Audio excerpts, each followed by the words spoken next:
Welcome to the What's Your Deal podcast, where we discuss business acquisitions, investments, management, and exit strategies. I'm your host, Matt Euler. Let's dive in. Welcome to another episode of What's Your Deal. I'm here with a former client and friend, Keith Sklarsky. And Keith purchased a business through my brokerage firm a little over a year ago. But since that time, I've gotten to know him quite a bit and really appreciate who he is and the way he goes about his business activities. And I'm honored to have him here today. So Keith, thank you for joining me. Yeah, thank you. Yeah. So if you wouldn't mind just sharing a little bit about your background. I mean, you've got extensive history in sales management, but yet now you own some businesses and pet-related businesses. So maybe you can fill us in on what you've done and how you made that transition. Sure, yeah. Most of my career experience was in corporate sales and sales management. So I worked at a large package carry delivery company, and I was there for about 10 years, and then I hated every minute of it. So I figured I got to find something. We were living in California at the time, and we were looking for a place where we could move to get my kids a better life, and ended up in Prescott, and there happened to be this dog place available. And I was looking through all the listings, and I've always loved dogs. I always wanted to work for myself, so I was like, well, I should just give this a shot. And it was a interesting experience, and it was a lot of fun going through it, but drastically different than what I had been doing. Yeah, it's funny. Well, two things. One is Keith was at our house a couple weeks ago, and our dogs took to you like a magnet. I mean, so it's obviously you're in the right industry in that business. And then the other thing that I think is fascinating is corporate America. I never was in corporate America, so I find it fascinating just from an education standpoint. But what specifically did you hate about it or not like about it? What was it? There's a bunch of them. I mean, the way that it's like a government, the way that it's set up. There's so many layers of management. It's so hard to get anything done. You're not really rewarded for any of the positive impacts that you make. And sales is probably the best place where you can have some personal gain from what you're doing at your job, but there's just not a lot of ability to do anything creative or do anything for yourself and really create your own path to success. So I really wanted to find a place where I could take a hold of that myself and not have it be in somebody else's hands that has quotas that they need to hit, or their internal metrics of who should be promoted or whatever it is. So yeah, I just don't like so many people being in control of what I'm going to be able to do. Oh, interesting. And were you, I know you were sales management, but were you actively involved in sales, or the people under you were trying to gain accounts? Is that what kind of level of sales were you in? Yeah, so about half of my career I was in sales. So I was going out to companies and trying to get them to use us to ship packages across the world. Okay. And then when I ended my career there, I was doing sales training, corporate sales training for U.S., Canada, Mexico, Europe, a bunch of different places. So then I was showing salespeople and managers how we want them to be interacting with customers. Oh, I see. Yeah, and our sales process and that sort of stuff. Okay. And so a lot of times, and I think this is helpful for our audience, a lot of people who buy a business end up still having a job when they start looking for a business. Did you leave your job and then look for a business, or did you find the business you wanted to buy before you left your job? How did you transition? Yeah, I was actively looking for other stuff because we had moved here. My other company actually let me go when I moved here, so I was kind of forced. Perfect. Yeah, and I couldn't have asked for anything better. I mean, it's so hard to take that step, and I was well paid. It was very easy for me to do, and it's like, man, do I really want to take this risk? And I'm so glad that I did, Isn't that something? Yeah. I've got another good friend who was with corporate America for 26 years, started there as a teenager. And I've got energy around it because he's a friend. I watched it happen where literally, they just were cutting names. I think it was 7 out of the 9 people in that region all ended up leaving the company because of the pressure they implied on them to get them out. They just wanted them gone. Yeah. And now he's bought 2 businesses with my assistance and is happier than, I mean, he makes his own hours. He's not, he was in retail. So around Thanksgiving time, he'd be working just staggering hours, not with his family, producing for somebody else who could care less when it came to it. They just wanted to cut him and get rid of him. Yeah. Yeah. They don't, no corporate company is going to care about you. They are looking over for their shareholders, and they have these departments that are there to protect their interests, but nobody's in a corporate environment to help you out. And I think that's a little bit different in the small business world, because I need great people for my businesses to succeed, and I want to make sure that I keep great people. I don't just look at which employee costs me the most and, okay, times are getting tough, I'm going to cut that person. It's like, we need the best people that we can get. And corporate America doesn't have that view. Yeah, so you learned some contrast from corporate America for what not to do. Exactly, yes. Yeah, it was very helpful in that. Yeah. So when you decided you were going to look for a business, were you on bizbuysell.com? I mean, where did you look? And I know you live in a small community. Was there a broker involved in the business that you bought, or were you direct with the seller? So maybe you can walk us through how you decided or found the business and decided to pursue that specific one as the right one. Yeah. So I mean, the big part was I knew I loved dogs, so that was an easy entrance for me. I also had some experience investing in real estate prior to buying a business, and so this business was kind of set up in a way that I was pretty much just paying for the cost of the building, and the profits were going to come from me improving operations and making it a more desirable place to come for owners. So those are the things that I was looking through when I was purchasing the business. It was on BizBuySell, just listed by the owner, so there was no broker involved in this one. And so that presented its own challenges of, I could only get so much information from the previous owners. I had to go find a lot of my own financing and those sorts of things. So it took a while. It was a big learning curve to figure out, just going through that, and just, the first thing, just putting an LOI together, like that was a hurdle in and of itself. That's interesting. Yeah, because that was the first business you'd ever bought. Correct. I believe, right? Yeah. So yeah, you had to really make it up as you went, and it worked out great. But it is challenging at being a broker. We certainly try to guide people through the process because most of our clients have never been through the process. So, so you must have, I'm assuming, had a good relationship with the previous owner. Otherwise, you would have never made it through all of that. Yeah, I think I came out and met him a couple of times before we put the LOI together, and I had been emailing and calling him to try and get the deal done.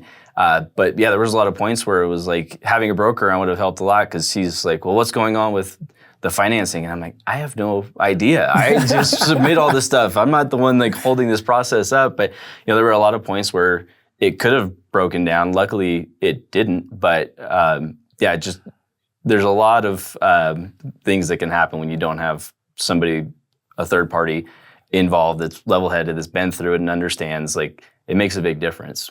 Yeah, and also prepping the seller, right? So part of my job when I'm working as a broker is that I'm helping the seller understand what to expect and what a buyer's going to want to see and what's necessary. And I'm getting it in advance of us ever meeting with a buyer. So you didn't have that. You had to do that all on your own, it sounds like.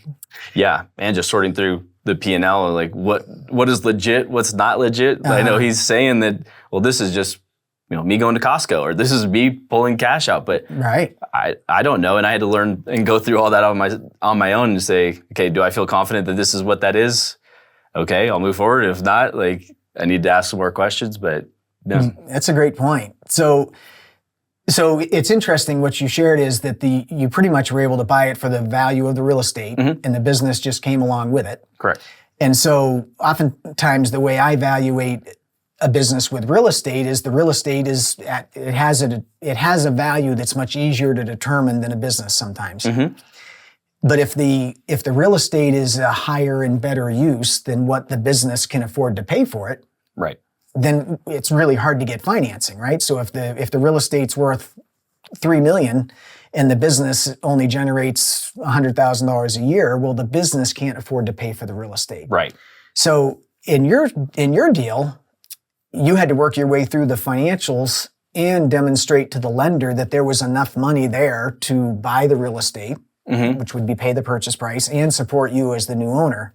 Correct. with the records that sound like they were not optimal. Yeah. Yeah. Yeah. So I was sorting through it. I was, stuff that you had helped us out with, like putting in information of, okay, well, this needs to go back into income or whatever it Add was. backs, yeah. I'm sitting there doing that, and I was sitting at Founding Father just like, I don't know. I'm going to say that this goes back in and could have been revenue for me, and it wasn't for them because they decided to spend it or whatever. But it was just interesting. Yeah. So what you're referring to is I helped you buy your second or third business, I guess. And so when you say I helped you understand the add backs, that was for the last transaction Correct. you completed. Yeah.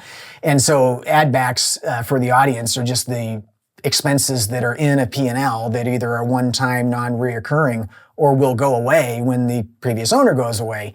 And so, yeah, you were faced with a financial statement without any of that information. And what's somewhat humorous is that I actually helped the person that you bought that business from buy it many, many, many years ago.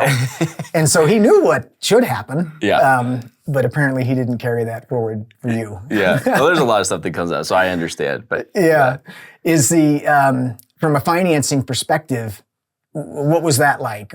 I mean, was it just the traditional process? You've been through it a couple times now, but were there times where it was not going to be approved and you had to negotiate with the lender? Was it pretty much it made financial sense and the real estate was valuable enough, they weren't worried about it?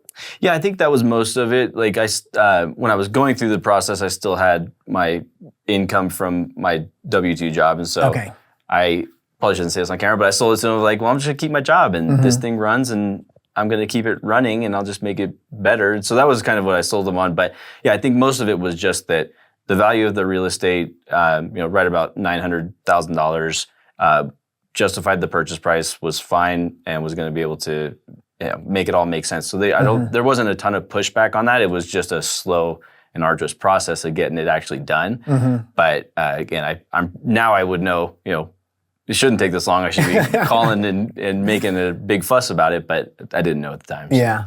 Well, and what you brought up is a key. So when you buy a business or even a real estate project like you were just in with an outside source of income, it takes enormous weight off of the business to be able to pay for itself and support you. Right. And so I'm sure that was a big key that got that done, and they weren't so worried about Costco trips and whatever else was embedded into those P&Ls. But then I was, when it finally closed, I'm like, okay, hopefully I'm right on all this stuff because I got to make this work now. And you have. It's been a great business. Yeah. And then you went and bought another one in the same industry, in the same town, which is, I was talking with somebody else a few days ago about roll-ups, and so we would call that a roll-up, where you continue to roll the same industry into something you're already familiar with. And that transaction was much easier, I believe. Seller financing, if I remember correctly? No, that one we got a loan through the bank with my business partner. But he had a great relationship with them and had done a ton of deals before with them. So they were super comfortable with him. And it was about the same thing. We purchased it for the value of the real estate, and having, whatever it was, a year, 9 months under my belt with Run Amok, I knew, okay, I can turn this pretty quick. So, yeah, it's interesting. Most people can't. Most 9 months for a new business owner is usually still, they're still trying to work the kinks out. So it's great that you were able to buy a business and within 9 months understand the industry well enough to feel confident to do it again and be successful in that. Again, if I remember correctly, it wasn't very long before you had that profitable and producing a nice return for you and your partners as well. So. Yeah, I think we bought that one in July, and by the end of the year, it was doing great. So, and that one was interesting because that one wasn't for sale. That was one that I was just reaching out to people because we knew we wanted to buy some more businesses. And so I just figured, I know this, I'll call the people that are in the same industry and see if somebody will sell it to me. It's great. People oftentimes ask me about my industry, and being a business broker, most of the people that own their own business don't want to anymore, right? Sure, yeah. And a lot of people who have never owned a business, it's their dream to always have owned one. And so I have a constant flow as a broker of clientele with that. So yeah, it's not surprising that you just made a few calls and found somebody who was time to move on. And it sounds like got another great deal under your belt. Yeah, it was both of them have been really great for us. Yeah. Yeah. So before we transition to the one that we worked with together, so what were some of the, if you can share any key points that you think you would share to somebody who's considering buying a business that they might want to contemplate or was super important for you being successful if they were to go out and try to find one to buy or pursue that? Yeah, I think a couple of things. First would be if you think you're going to be able to keep your other job and be successful at it, I'd say you're wrong. You need to be able to fully immerse yourself in this because so many of these businesses that you're going to buy are going to have things that you need to fix. Even if they're not broken, you're going to want to make it your own. And so you need to be able to invest the time to know what the customers are looking for, know what the employees are looking for. The other thing I'd say is you have to be willing to let go of some of the authority and decision making to people that have the experience, and you're going to have to find those people and train them and trust them. But once you've done that, you have to let go. And if they screw up, you can coach them after that, but you can't be involved in every decision. You can't be involved in everything that goes on the day to day. So, you got to learn it, but you can't get so bogged down that you're not able to take a step back and decide what other things do I need to change? What can I do to improve this place? Well, that's a real gem. One of the things I focus on is understanding and learning people's recipes, because if you have a recipe, it makes it much quicker to get to the outcome that you're desiring. And I'm curious, that recipe of being able to let go and let the people that work with you and for you do what they need to do and make mistakes, is that something you learned in corporate, or is that something you learned as an entrepreneur? No, I would definitely learn that. I learned it in my life, I think, but I definitely wouldn't have picked that up in corporate America. Yeah, no, but yeah, it's served me well, but it's just how I've always, ever since I was playing high school football or whatever it was, or just being, an older brother, sometimes you just have to take a step back and trust people. And a lot of times they surprise you, they'll do great. They'll probably do better than you did if you just give them the chance. So, well, that's a great insight. And it's a unique skill set. So having worked with literally thousands of business owners over my career, so many of them start from the beginning and they hang on tight because they're the one that did everything and they micromanage and they're not able to do what you just described. So I can see that being a huge leap forward and reason for some of these success you've been able to experience. Yeah. But it's probably easier for me because I haven't been the one that's built it. I've come in and been able to take a look at what's going on and see what I think is going to make things better. But I don't have an emotional attachment to the way things have been done. I don't have a long skill set of knowing, and then I don't have to worry about somebody coming in and doing it worse than me because I'll probably do it worse than them. So I have to trust people to go and do a better job than me, and that makes it pretty easy. But that's great. My guess is it also makes your employees enjoy working with you. I would hope so. Yeah. I mean, that's my goal is to give them a place where they enjoy working. And part of that is knowing that I trust them and that I'm not going to question everything that they do, that I'm not looking to find things that they're doing wrong. Like, I want to help you improve. I want you to be better. But the only way that I'm really going to see what you're going to do is to give you the opportunity to do it. That's great. That's great. So we fast forward to maybe a year or so after you purchased your second dog-related business that you came into my office. Yep. And we're looking, it was really an introductory meeting, just that you were shopping for a business and would like to own a business. And we're even looking for a business in another city or looking at buying a business in another city. And at the time, it just so happened I had been working with somebody who had a business that I thought might be a good fit. And so, during that process, it was an off-market transaction again, which sounds like you're very accustomed to and good at finding. But we did have the aspect of, it was a large business with a lot of employees, and I was the broker. So I was working on putting together the package and getting it prepared for financing, and then also trying to assist with the financing process along the way. So can you share a little bit more about that process for you? Because my guess is, it sounds like it was more formal than some of the other transactions where you were directly involved with the owner of the business as opposed to having a broker in between and trying to help. But in some situations, the broker's not a help. So yeah. Well, you were. So I appreciate that. But yeah, I mean, it was definitely different than the last experience. But we reached out to you because we saw your signs everywhere, and my business partner and I, we were serious about it. We had been looking for a while, and we knew like we need to be somebody that these brokers think of when a business comes up. So we need to get in front of them and tell them what we're looking to do, what we're capable of doing, and show a little bit of what we've done so they have confidence that we'll be able to get these things done for them.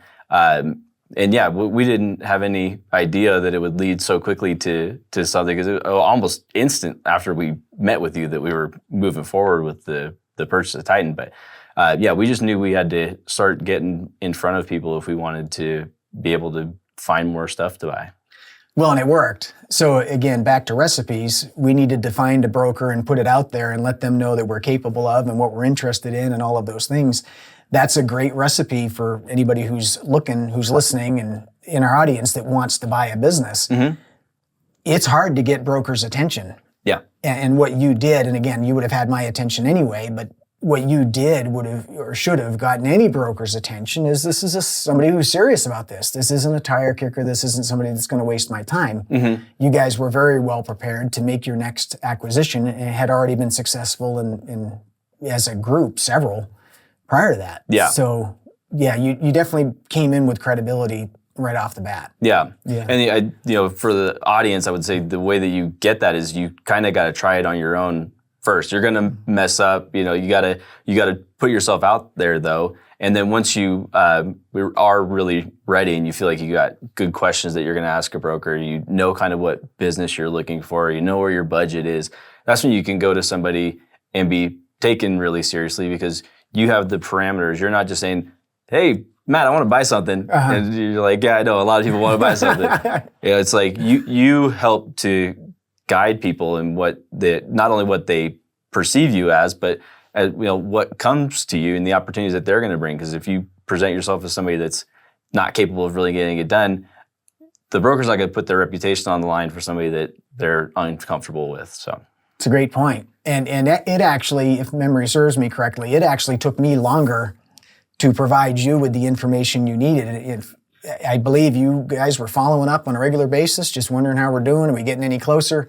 Because I was just at the beginning stages. Mm-hmm. Matter of fact, I just had a dialogue with this business owner at the time. And your consistent follow-up is also another support for anybody who a buyer might be working with. Like, no, I'm for real. I'm still here and I'm still interested. And that rises to the top very quickly. Yeah. I mean, a good broker is going to have dealt with people that are flaky, and if you reach out to them and then all of a sudden you stop answering texts, they stop answering their calls, they're going to know something's up. Mm-hmm. You guys aren't stupid. So you have to really be ready. You can't just be thinking that this is a good idea. Like if you're going to put somebody else's time and get them involved in something, I think you have to be prepared on your end to actually go through with it, because you don't work for free. You're trying to get this deal done. If I'm going to sit there and, I really got to think about this now. It's right here, but do I really want to do this? I didn't talk to my wife about it or whatever it is. Like you need to have all that sorted out before you waste someone else's time on it. Great point. Yeah.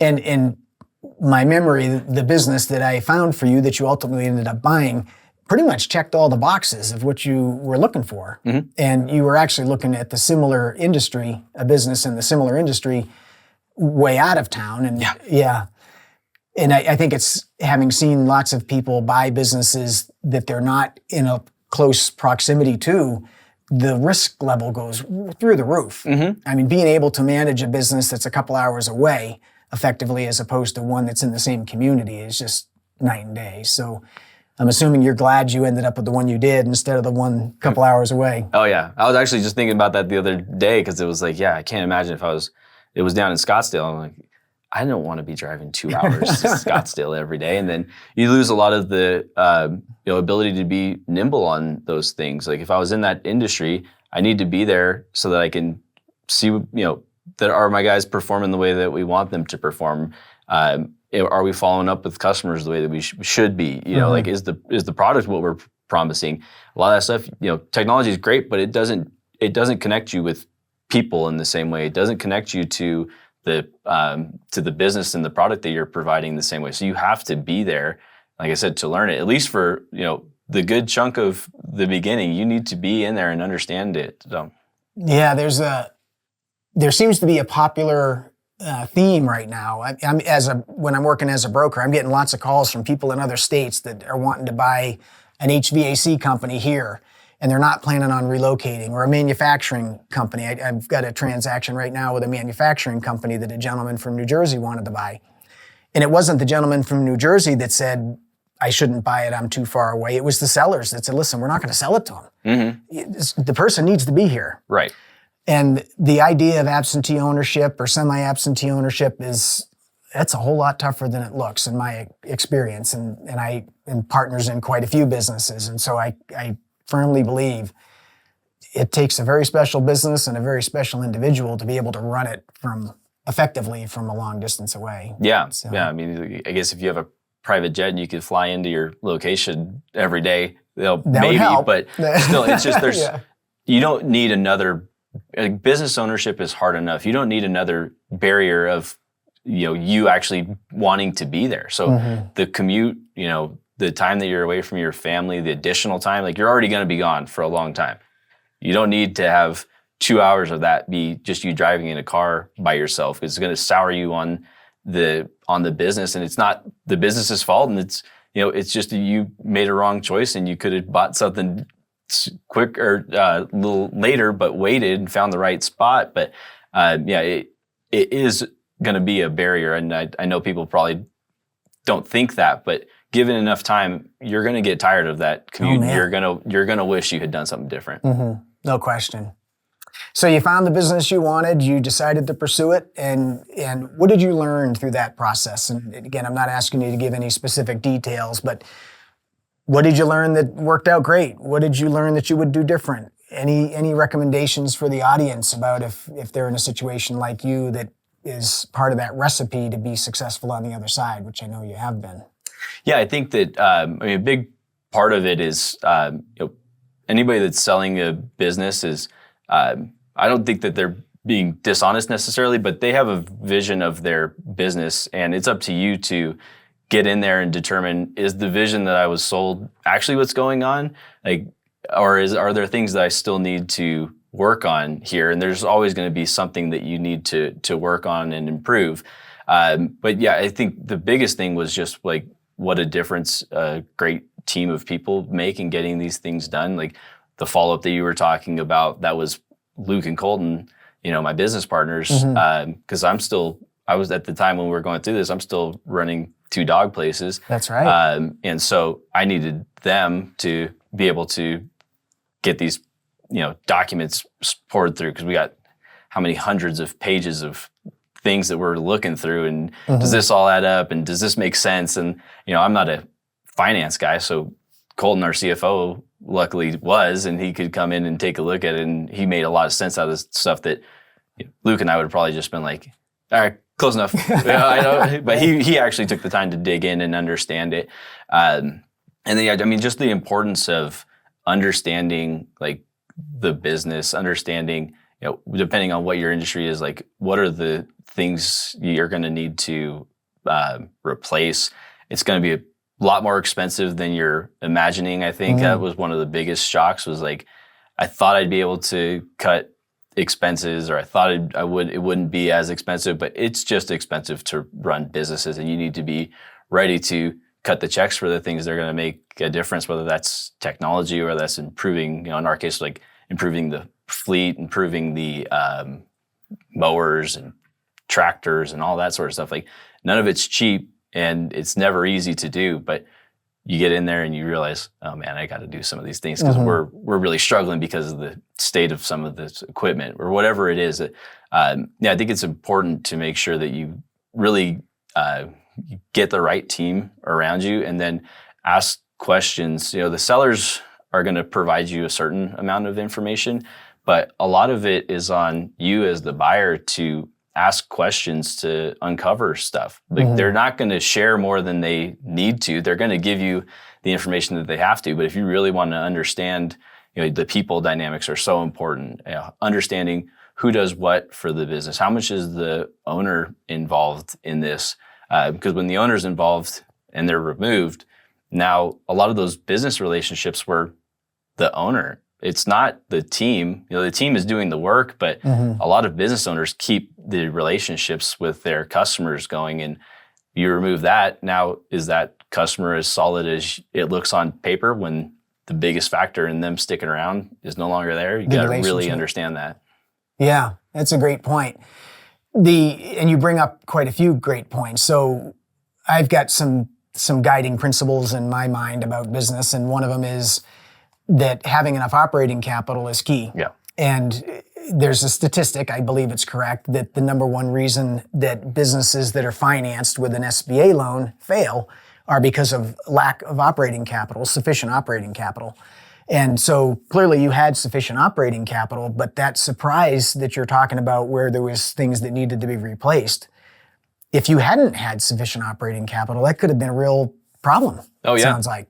Yeah, if you don't have the money to invest back into the business to support, like at Run Amok, it was changing the exterior, adding things to where the dogs are playing.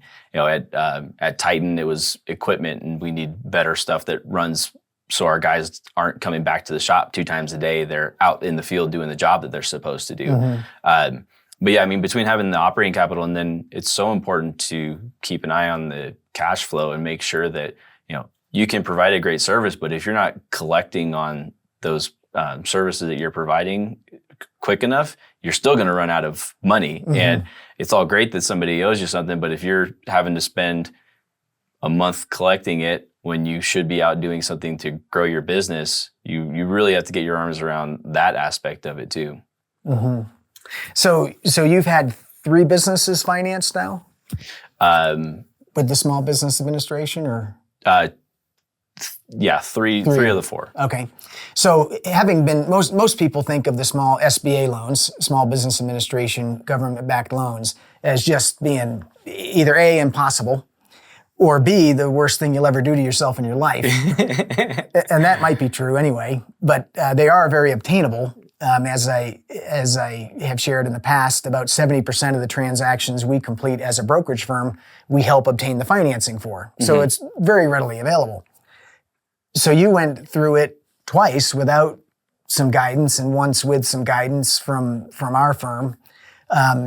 What do you think about the SBA funding and the, things to watch out for and benefits of it? I mean, what's your stance on that, having been through it more than most? Yeah, I think that I probably had a rosier picture of it before, because I'm like, it's the government, they don't care about money. They're gonna. But how hard could it be? Yeah, they should give me money, right? But yeah, I mean, it's still a pretty rigorous process. You still have to be able to show that either you can do this or the business can do it. But yeah, I mean, once you get like the documentation stuff, I think the biggest part is having somebody like you that can help out and move that process along, and somebody that's established and knows what those qualifications look like. Because going through it the first time by myself was, not that great. But once you have somebody that's on your side and helping you through that, it becomes a pretty easy process. You're just providing the documentation that they're asking for. You give a little bit of background information on yourself and sell why you're going to be able to make this successful. The rest of it's pretty hands off from my experience. Yeah, I tell people it's not something people do for fun, but it is a way. I mean, it's just paperwork. It's knowing the rules and paperwork. It's not the end of the world. It just takes, you got to comply. Otherwise, you don't get the funding. Yeah. Right? Yeah, it shouldn't be the barrier for sure. If you can get it done and this is a place that you want to, a business that you want to pursue, there's no reason to shy away from the SBA. We'll have to figure out something for the next one because we're at the cap of what they'll provide. But so that'll be another fun experience you can help us with. I'd be happy to. I'll look forward to it, actually. So back to the business you bought. So are there any other lessons or things that, I mean, I know because I know you that it's served the purpose you intended, but anything else you might share that you learned from that experience that you'll do different on the next one? Yeah, I think that what we'll do different is we understand now a lot more of what this type of business requires and the questions that we should be asking for and the information that we should be seeking. But again, a big part of that is the people and how ready are people to step in and take over, and how willing are they to change? Because I'm going to come in and make changes that I think are going to better the business. And, if they've been doing the same thing for 15 years and they're not going to want to change, and they're going to get upset and leave, or even worse, stay and just not do anything. So yeah, I think understanding the people is going to be the biggest hurdle that you're going to have in buying something. Okay, and you were well received when you took over. I mean, your personality and Luke's personality, I mean, you were welcomed, it sounded like, and people fell right in to your leadership for the most part, right? Yeah, it seemed like most people were willing to get on board. And, the thing that we told them was like, we have goals that we want to accomplish, and we're not going to be able to be here all day, every day. And so what that means is opportunity for you guys to take over the roles that the previous owner had, or that I'm doing now. Like, I want somebody to come take my spot. I want to be freed up to go do something else. And, that's career opportunities for the people that want to take advantage of that sort of stuff. Yeah. And I think that gets people excited when they know that it's not a dead end. I'm sure. Yeah, there's opportunity for advancement. Yeah. So what's next for you? I mean, you've got more than enough businesses to keep you busy. You've got some real estate things. I mean, what do you aspire to? What motivates you at this point in your career? Yeah. My wife would be like, when are you going to stop? I mean, it's just, part of it's just an internal drive that I have. Like, I just want to keep doing fun stuff. So why would I, even though I have, I have enough stuff to keep me busy, but I can do more. So why not? I think, we set up a holding company just to go out and acquire other businesses. So we're going to keep looking for other businesses that are in the service industry, kind of check the boxes that we're looking for: reoccurring revenue, a large customer base, things like that, so that we can grow the portfolio some more. Maybe another dog place if something comes up, so we can just tack another one on. But we're going to keep looking for businesses. That's, me, Luke, and Colton. That's our goal. That's why we all got together, was to try and find more stuff. That's great. So what's the barrier to entry? I mean, at what point can you not continue to accumulate and add on? Or will you add levels of management? Or would you add another partner? I mean, what do you see happening with one more acquisition, or even another acquisition? When does that management system start to crumble? Yeah, I think crack. I think at some point, we'll have to bring on probably an equity type of partner that is going to be a specific operator for the businesses that we buy. But we'll definitely have to add layers of management. It can't just be, I go in and operate the business and Colton's stuck with the financials for 6 places. Like, that would be a nightmare. But yeah, so we'll have to add layers. But I mean, we've talked about structuring it in a way, and we've worked with the ones that we have now to build up those layers of management and add additional costs. It's something that we know is important for us to be able to be freed up to go do the other things that we want to do. So yeah, it's definitely going to take hiring the right people and finding more like-minded entrepreneurial people that are willing to take a risk and come join us. That's great. Well, I'm a huge advocate of partnerships, and you've clearly developed a partnership that works great for you. And I think it's the only way to do more. I mean, at some point, one person can only do so much. And I've experienced that ownership is a huge key to being able to get to the next level. Relying on what would just be a staff person or an employee, it just, at some point, that they want to seek other opportunities oftentimes. And so it doesn't go as far as it could. So one of the things that I focus a lot on is I love talking about business. I love business, and there's a dynamic between business people who are so hard driving and focused, and their personal life. And I know that you've been able to maintain your personal life from as a family man, and some of those things that are valuable to you. Can you share any of the tips that you've learned along the way to manage work and aspirations and what's necessary to take care of and lead your kids and your family and your wife? Yeah. I mean, my family's hugely important to me, and I am away more than I'd like to be, but I try to make sure that when I am home, I'm present with them and giving them, all of my attention. When we're on vacation or something like that, like, I let as little distractions as possible happen. But I think big part of it, I get up pretty early, usually 3 or 4 in the morning. I schedule times for workouts or kickboxing like we did. I make sure that those things are like my work. I start early and I get it done. I find time to work out, and then the rest of the day is on my family. I just make sure that there comes a certain point in the day where if I don't answer this email tonight, the world's not going to end, and I need to just make time to separate, focus on the family, and I'll get to that in the morning. So that's great.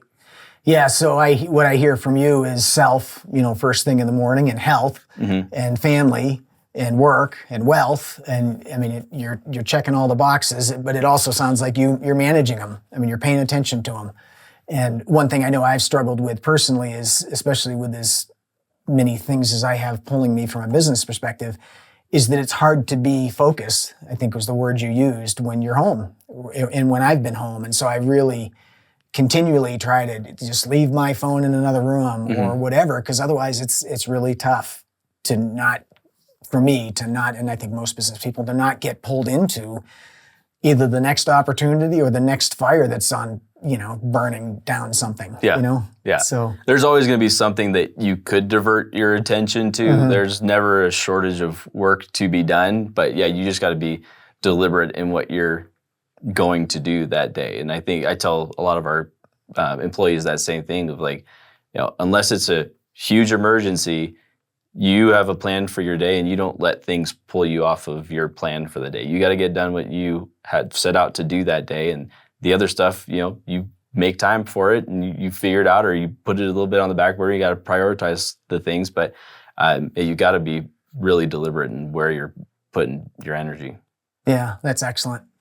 Well, the last question I have for you, it's one that's important to me. A lot of times people get focused on that, they can't do what somebody else has done or whatever. And what I found is that most business people, all business people, frankly, have had somebody that took them by the hand and guided them along the way.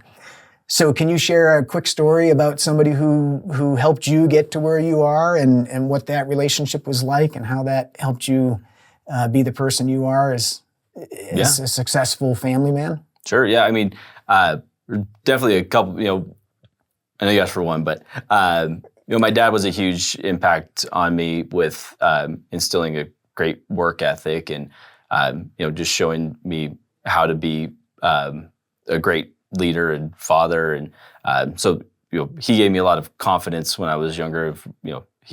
I don't think there's anything that he thinks I can't do. So that's super helpful when you're a kid. Powerful. So, and my wife was a huge help in helping me to realize the things that I am capable of doing. If it wasn't for her, my first job was at In-N-Out, I'd probably still be there. So, she helped me a lot. And then, my business partner, Luke, has been a huge asset and a great driver for me, because I got to see, what he's accomplished with real estate. And then he, like all of the other successful people that I know, if you ask them questions, they want to share what made them successful. They want to help people. And so, getting with Luke and talking with him through some of the things that made him successful and how he was able to go about it. He was a huge influence. And then us becoming business partners, obviously he's helped a ton with us getting stuff done with the dog places and with Titan. Couldn't do it without him. So he was a huge impact on me. Oh, that's great. Yeah, I'm fortunate to have some of the people who gave me a hand up when I was young still in my life. Yeah. And I wouldn't be where I am today if it weren't for them. And it sounds like, especially your dad, even though you've had lots of other significant people, a father figure being able to provide that to their son or their daughter is just extraordinary. Yeah. Yeah. For sure. That's you great. Can't replace that. Yeah. Well, thank you so much for being here with us. And I would love to have you and one or two of your partners on again, if you're up for it, to share what's worked, because that's another amazing relationship that can accomplish amazing things. So I appreciate your time and you sharing what you've learned. And yeah, absolutely. It was a pleasure. Thank you. Absolutely. So that's a wrap on this episode of What's Your Deal? I hope you've gained some insights on how to be successful in business, and especially with some of what Keith shared here around obtaining SBA loans and finding businesses and really kind of creating his little empire from the ground up, coming from a corporate job, is very, very inspiring. So we will see you next time. And that's a wrap on today's episode. We hope you enjoyed the conversation and got some valuable insights into the world of buying and selling businesses. Want to be a guest on our show? If you have a deal that you'd like to discuss with us or a business story to share, we'd love to hear from you. Shoot us an email using the contact information below in the episode notes, and let's make this happen. Never miss an episode. Make sure you subscribe on Apple Podcasts, Spotify, or wherever you listen. And if you found today's episode helpful, please leave us a review. It helps more people like you find the show.